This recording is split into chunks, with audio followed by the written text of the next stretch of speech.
Hi, this is Cameron back again. This time I'm going to weigh in on the thread that was started by Big Star1000 on Gimme Ten. Now, I have to say that during the 80s, when I first started collecting old albums, I was buying albums from the 60s and early 70s rather than in the 80s at that time. So therefore my collection is my beginning of my collection is mostly albums up to about 1973-74. So I'm going to start off with a Gimme 10 of 1970, and I'm going to try and show some albums that nobody else, I believe, has shown yet. So let me get started. First of all, a Canadian psych rock band called Christmas, and this is their first album called Heritage.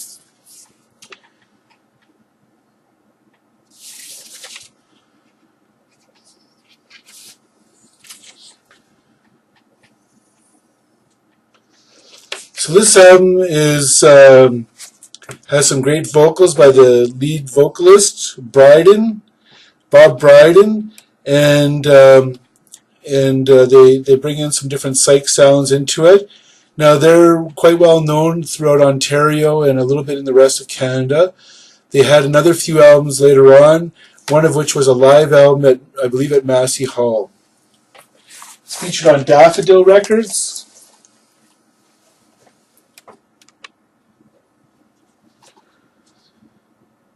Which I believe is a Canadian label. This is from 1970. Next up, following alphabetical order, I have one of my favorite bands, and I have to say that I think of all their albums quite equally. So this is not necessarily my favorite of their album, but it's among my favorites. It's from 1970. It's Fever Tree, For Sale.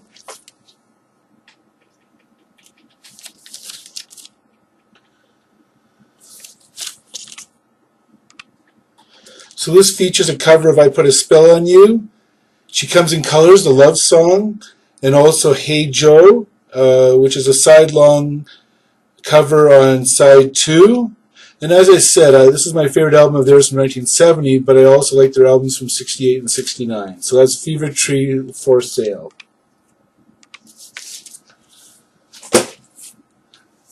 Okay, next up, sort of a folk rock with a female lead singer by the name of Marion Siegel. It's called Jade, Fly on Strange Wings from 1970. In Canada, and I don't know about maybe the United States as well, it was issued as Silver Jade. Perhaps there was a band called Jade that was already in the marketplace, so that they had to distinguish themselves.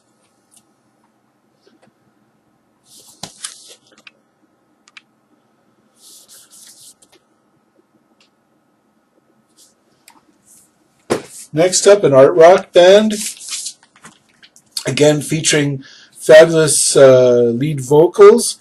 This was a band led by Julian J. Saverin, a poet, I believe from the Caribbean originally.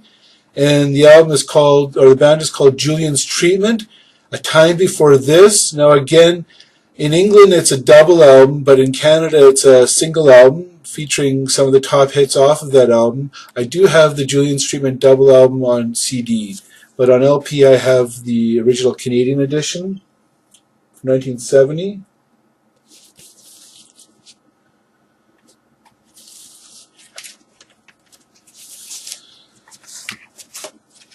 Gatefold.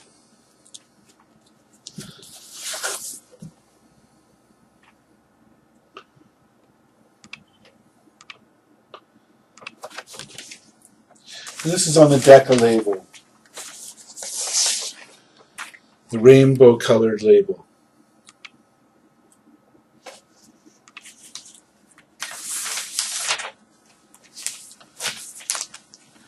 Next up, a reissue of King Crimson's second album on EG Records, In the Wake of Poseidon.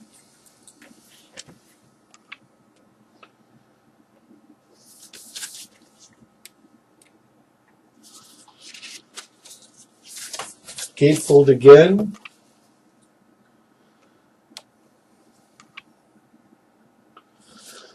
This features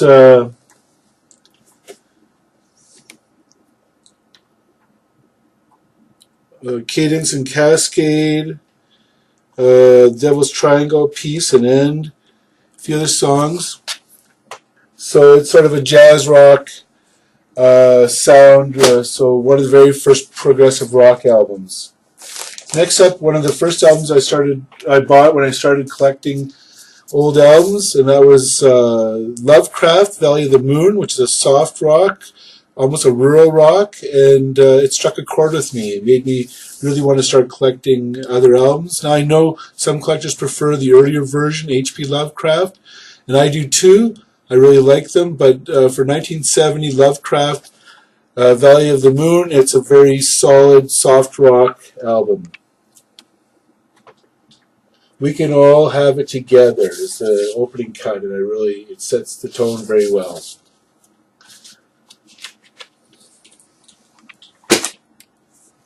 Next up, Van Morrison, Moondance on Warner Brothers Records.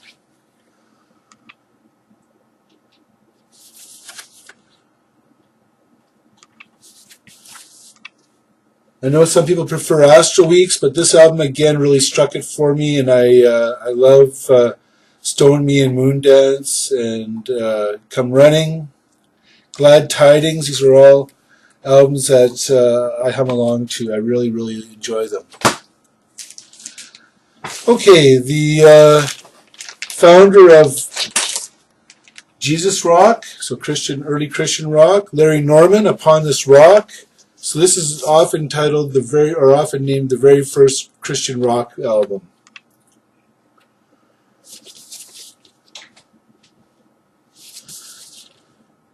So I chose this because he started a new genre of music, yet he's always been an outsider to that form of music because it always had a rough rock edge to it. I had a chance to see him live one time, and I was really impressed by the way he tried to reach out to the people with his rock. Next up, a commune band from Ontario called the Perth County Conspiracy. Does Not Exist.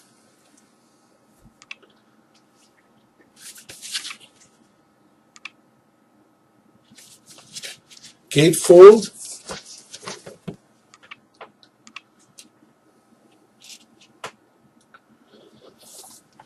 So this is on Columbia, Canada, and they mix poetry with rock, with psych rock, with rural rock, and again, to me it's enchanting. It really sucks me in, and I want to listen to it over and over again. Finally, another artist who is always in the dollar bins, I think unjustly, but yet I recommend that people take advantage of this opportunity to get him cheap, is Sean Phillips, second contribution from 1970.